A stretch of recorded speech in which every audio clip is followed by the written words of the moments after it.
Salam sejahtera. Hari ini kita berjumpa lagi dalam Fokus PRU 13. Saya Diana Sofia dan isu yang akan dibincangkan pada hari ini iaitu ada apa dengan AUKU. Bersama-sama saya pada hari ini adalah Saudara Mazhar Ibrahim iaitu penyelaras roket kini dan juga Saudara Anthony Loke, Ahli Parlimen Rasa. Selamat kembali ke studio. Okey, Saudara Anthony, pada hari ini kita akan membincangkan mengenai AUKU dan isu pemansuhan AUKU ini sedang hangat diperdebatkan di mana-mana. So kenapa kita hendak mansuhkan AUKU? Okey, terlebih dahulu kita merasakan bahawa memang minggu lepas Parlimen telah meluluskan satu pindaan terhadap AUKU, iaitu Seksyen 15 telah dipinda dengan membenarkan mahasiswa-mahasiswi kita, pelajar-pelajar universiti untuk menjadi ahli parti politik. Memang itu pun telah mengambil satu jangka masa yang begitu panjang, 40 tahun lebih selepas AUKU diperkenalkan. Baru sekarang tahun 2012 hak untuk berparti politik, hak untuk menjadi ahli parti politik itu dikembalikan kepada mahasiswa dan mahasiswi. Tetapi bagi saya dan juga Pendirian Pakatan Rakyat ialah kita merasakan bahawa setakat pindaan saja itu tak cukup. Sepatutnya AUKU ini perlu dimansuhkan serta-merta. Kerana apa yang saya rasa yang lebih besar ataupun lebih menakutkan pelajar sebenarnya bukan sama ada pelajar itu dibenarkan untuk menjadi ahli parti politik atau tidak, tetapi oleh kerana stigma ataupun ketakutan kepada AUKU itu di kalangan pelajar-pelajar universiti, sehinggalah telah menyebabkan mereka terkongkong dalam satu suasana yang ketakutan. Saya menggunakan contoh macam ISA. Okay. Mengapa kerajaan memasukkan ISA? Mengapa bukan sahaja meminda beberapa peruntukan dalam ISA? Argumen yang sama, kerana ISA itu memberikan satu connotation yang begitu menakutkan. Sama juga aku dengan pelajar universiti. Walaupun telah dipinda, tetapi namun ketakutan itu masih ada. Dan saya rasa kalau kita nak membuka satu chapter baru, membuka satu bab baru dalam universiti kita, sepatutnya AUKU itu perlu dimansuhkan dan kita bermula dengan satu pendekatan yang baru, satu undang-undang yang baru. Bagaimana pula dengan Saudara Mazhar? Okey. Terlebih dahulu saya cuba, mungkin kita boleh lihat isu AUKU ni kepada satu persoalan yang lebih dasar, iaitu soal sistem. Okey. Dalam negara kita, masalah sebenar adalah sistem pendidikan.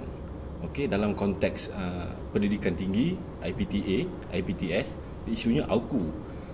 Jadi kita melihat dasar ni ialah satu permasalahan yang mana contohnya dasar yang dibuat ni ialah memperlihatkan bahawa kerajaan yang diterajui oleh UMNO dan Barisan Nasional tidak memahami kehendak mahasiswa, kehendak rakyat, di mana kita mahu masukkan AUKU, bukan kita mahu pinda certain akta di situ, di mana pindaan yang telah dibuat oleh Parlimen baru-baru ni.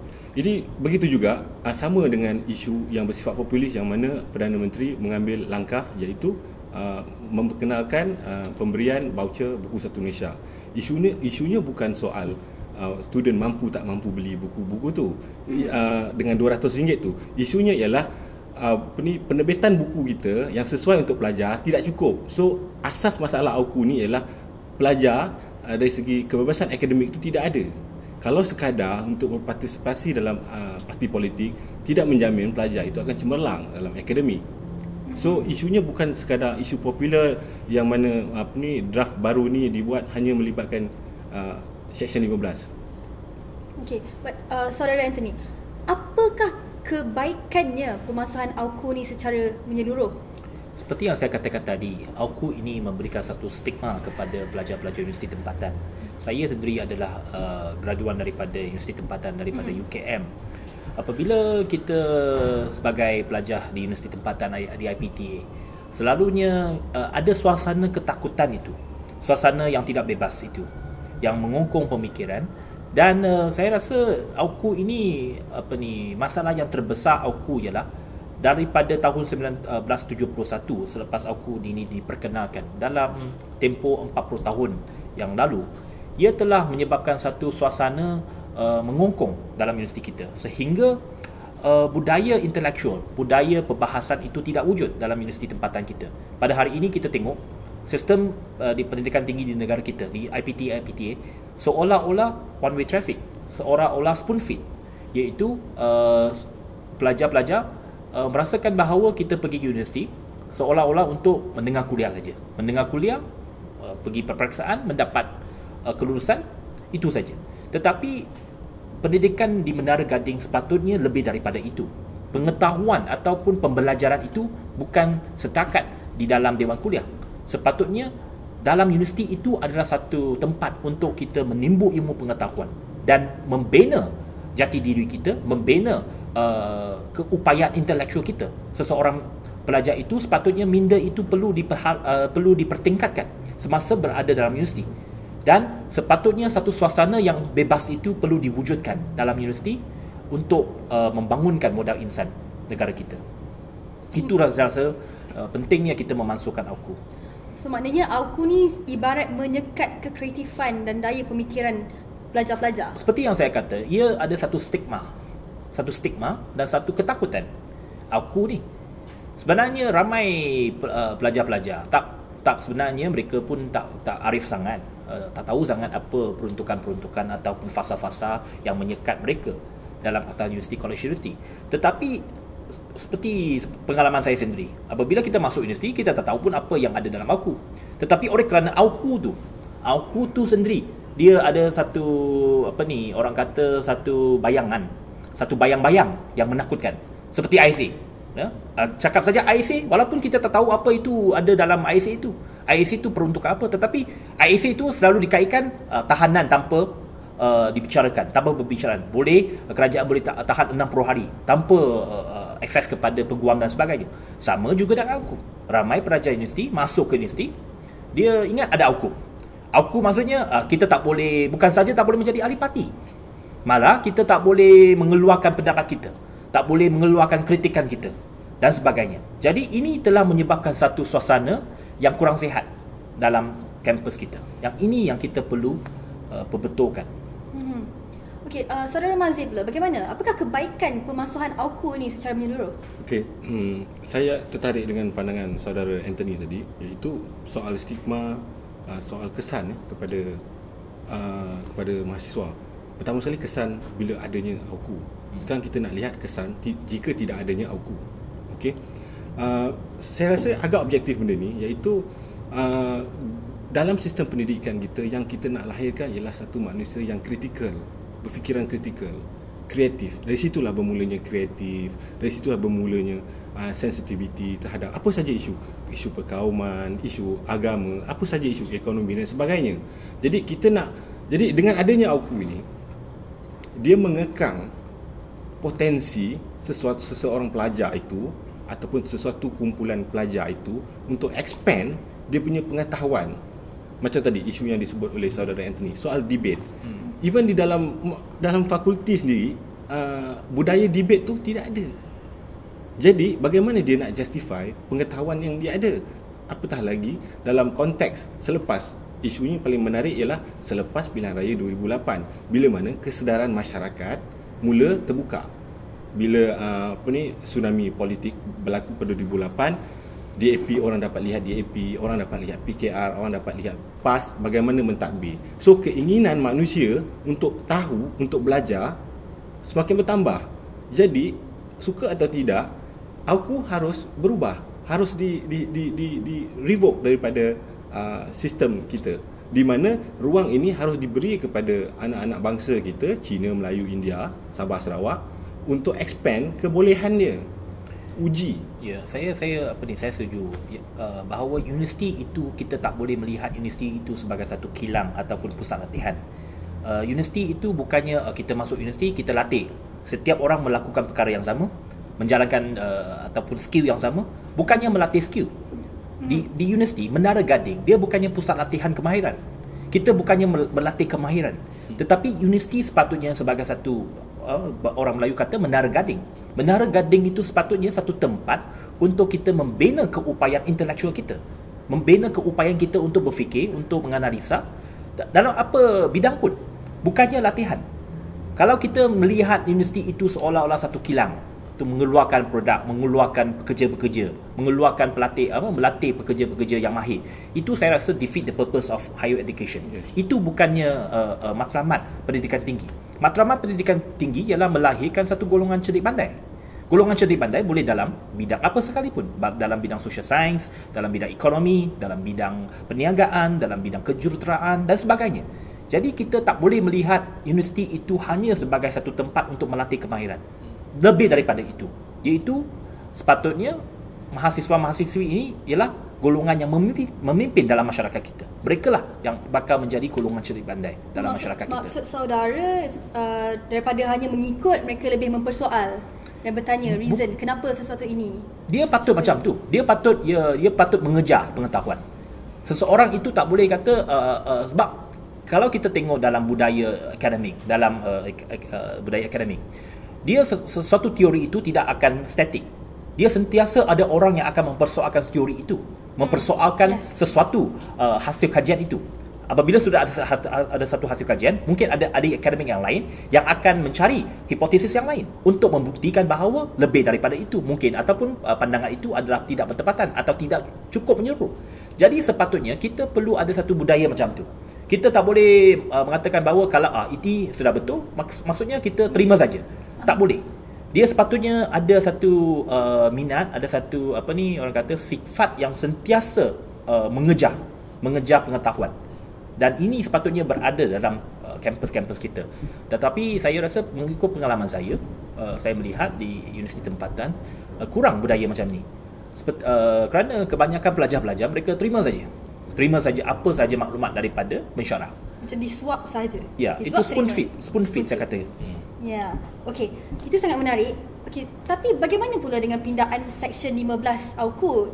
Tidakkah itu memadai? Pindaan Seksyen 15 hanya khusus menyatakan bahawa untuk penyertaan mahasiswa dalam parti politik. Itu kita tak menafikan. Dia satu langkah yang baik. Satu langkah yang ke depan yang kita terima. Malah di Parlimen apabila rang undang-undang ini dibahaskan di Pakatan Rakyat, kita menyokong semasa pindaan ini, kita menyokong. Maka ada pindaan daripada pihak kerajaan pun kita sokong. Tetapi kita merasakan seperti yang saya katakan tadi,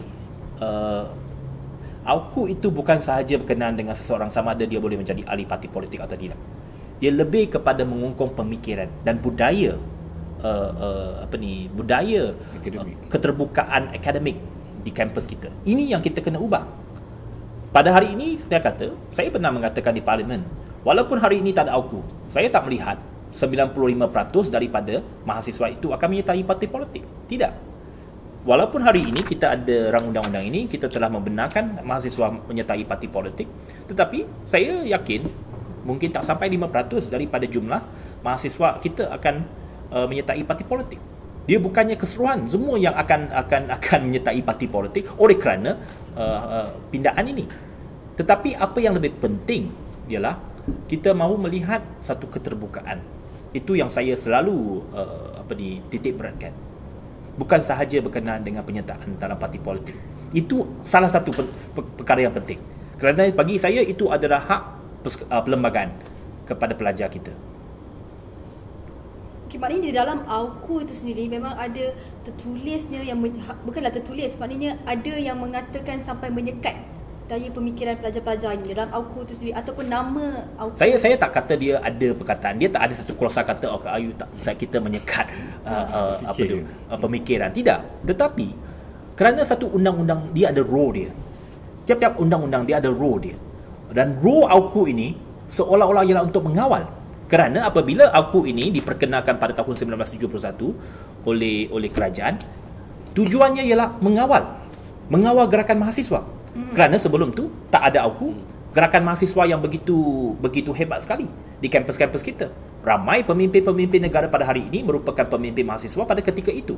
Tetapi oleh kerana pada masa itu kerajaan membawa AUKU ini, seolah-olah roh dia dan semangat dalam AUKU ini dan objektif utama dalam AUKU ini ialah mengawal perkembangan gerakan mahasiswa.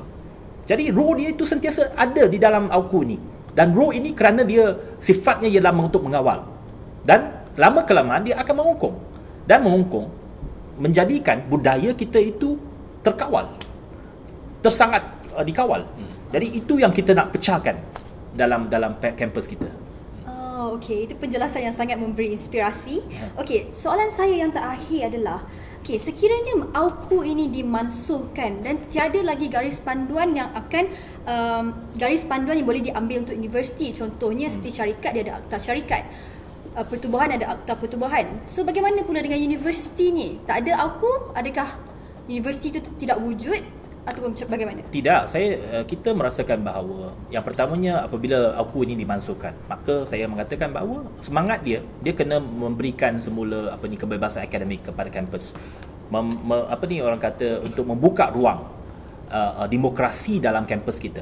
Tetapi saya setuju bahawa mana-mana institusi, terutamanya universiti, ia perlu ada satu undang-undang khusus untuk mengurus takbil universiti tersebut, untuk govern bagaimana operasi universiti itu, bagaimana universiti itu dijalankan, pemilihan vice chancellor, pemilihan akademik dan sebagainya. Perlu ada satu undang-undang yang jelas.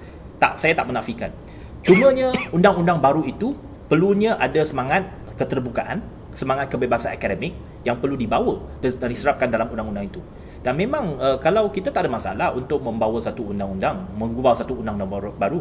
Penggubaran satu undang-undang itu bukannya satu perkara yang sangat menyusahkan. Cumanya kalau ada political view daripada kerajaan, maka satu undang-undang boleh dibawa ke parlimen, digubal, dan saya pun telah mencadangkan satu nama yang baru. Sebab saya selalu katakan AUKU ini ada stigma dia. Jadi kalau kita masukkan AUKU dan kita bawa satu rang undang-undang yang baru menggantikan AUKU untuk semata-mata hanya untuk mengurus takbir universiti, tak ada masalah. Dan cadangan pernah saya buat kepada parlimen ialah menggubal Akta Universiti, Urus Takbir Universiti. Akta Urus Takbir Universiti ataupun singkatannya AUTU. Dia bukannya AUKU, AUTU. Sama juga dengan pendekatan kita memasukkan ISA. Apabila Akta Keselamatan Dalam Negeri dimasukkan oleh kerajaan, pada ketika itu juga ada satu akta baru dari segi security bills.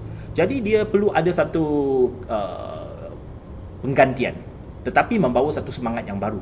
Itu yang saya cuba ketengahkan, dan kita harap rakyat boleh faham mengapa bahawa pada hari ini pindaan kepada AUKU terutamanya di kalangan mahasiswa adalah tidak mencukupi, kerana baggage ataupun historical baggage dari segi faktor sejarah ini dalam AUKU ini terlalu besar. Dan kita harap kita boleh ada satu tempo yang orang kata bab yang baru dalam perkembangan di universiti kita. Saya harap ini dapat dimasukkan. Pemansuhan AUKU memberikan kebaikan yang sangat besar terhadap pengembangan universiti dan mahasiswa. Oleh itu, kita berterima kasih dengan saudara Anthony Locke dan saudara Mazid Ibrahim di atas kupasan yang sangat jelas. Dengan itu, kita akhiri program hari ini. Ubah sekarang, bersihkan Malaysia.